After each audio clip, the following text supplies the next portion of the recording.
Hey everyone, Chase Majerus here with the Mortgage Market Guide founder and Tabrasa Chief Revenue Officer, Bill Bodnar. We're lucky enough to have caught up with Bill to get his take on the Fed announcement yesterday of 50 basis point hike in the Fed fund rates.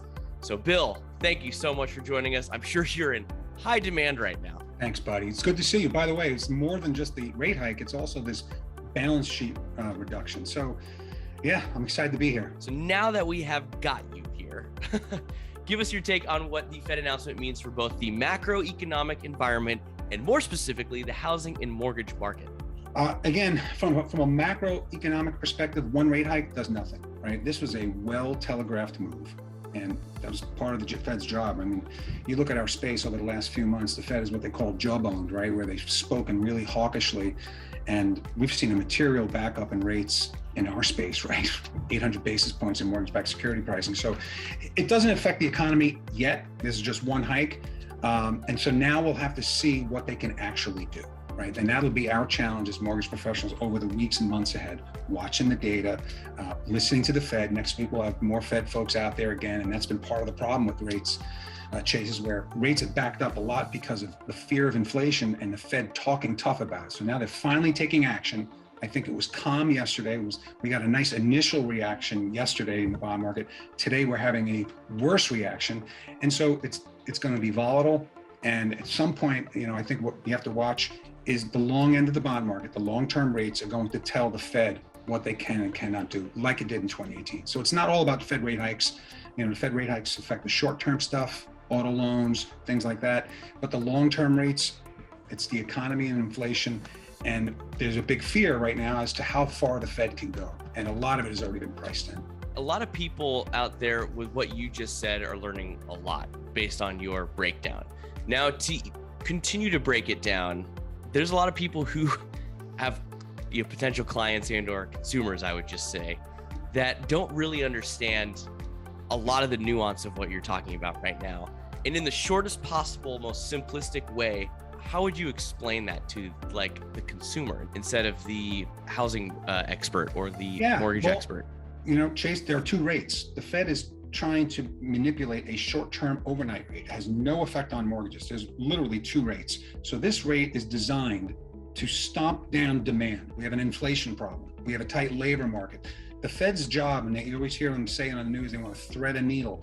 They want to raise rates enough to stomp down demand enough so that prices can come down a little bit without slipping the economy into a recession. So when you think about what the Fed is actually doing, by hiking rates over time, it's actually good for long-term rates like mortgages because it's lowering inflation. And so this measure, while it is unnerving for a consumer, oh my God, we're raising 50 basis points.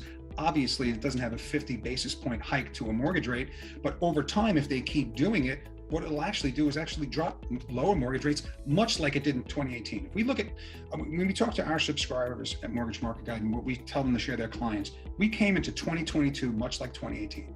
Fed hawkish, wanting to hike rates, shrink the balance sheet, the exact same movie. They only hiked rates 4 times, and then eventually mortgage rates improved dramatically because the Fed overdid it. There will probably be that. Remember, we just shared the Fed everything's priced into the market right now. The 2-year note, it's all priced in. So if the Fed does less, you will see lower rates over time. I think we're much closer to the peak in interest rates right now. And the only way rates go higher is if the economy can absorb it. And the bond market's going to tell us that, not the Fed. Do you think that any of this materially affects the demand for housing for the foreseeable future? No, and that's a great question because rates are great, right? But a rate doesn't buy you a home, a job does. And the labor market is strong. Jobs buy homes. Obviously, the interest rate helps with the affordability. And that's why I don't think rates are going to go too high because we simply can't afford it. But the labor market is super tight right now. And the housing demand is off the charts. I don't see that stopping anytime soon. If you don't think, or you're predicting that it's not really going to affect the demand for housing, would you even say that there's still a lot of opportunity out there? Yes. Housing, you still have a mortgage rate that's running south of inflation, right? So you're buying a rate under the rate of inflation. And if you're one of those folks, especially that have rising wages, you're still able to lock in a relatively low interest rate with an ever increasing wage and purchasing an asset that's going to outpace inflation. So, truth be told, she can go out in 2 homes, right? And I always say, like, they always say, don't do what the banks say, do what they do. Same thing. Like, look at BlackRock and all these firms buying homes. Never a bad time. And the other opportunity that we have in housing, I was out traveling and I was down in Nashville speaking, and the home equity line space, the home equity lines of credit, that channel is on fire. And I know you folks have a killer home equity line product. That's going to continue to be a great source of business over the foreseeable months as the Fed hikes rates, because they're going to hike rates another 50 basis points in June, another 50 in July, and then we'll see. And the good news is if they overdo it, the market's going to tell us, like they did in 2018, and who knows? People are calling for much higher rates next year. Long-term rates could actually be lower than they are right now next year. We'll see.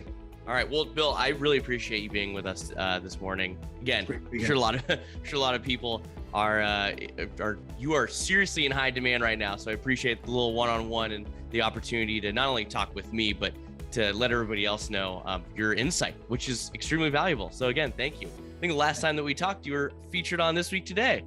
Thank you very much. It's great seeing you. Have a great day, buddy. Thank you. You as well. Bye.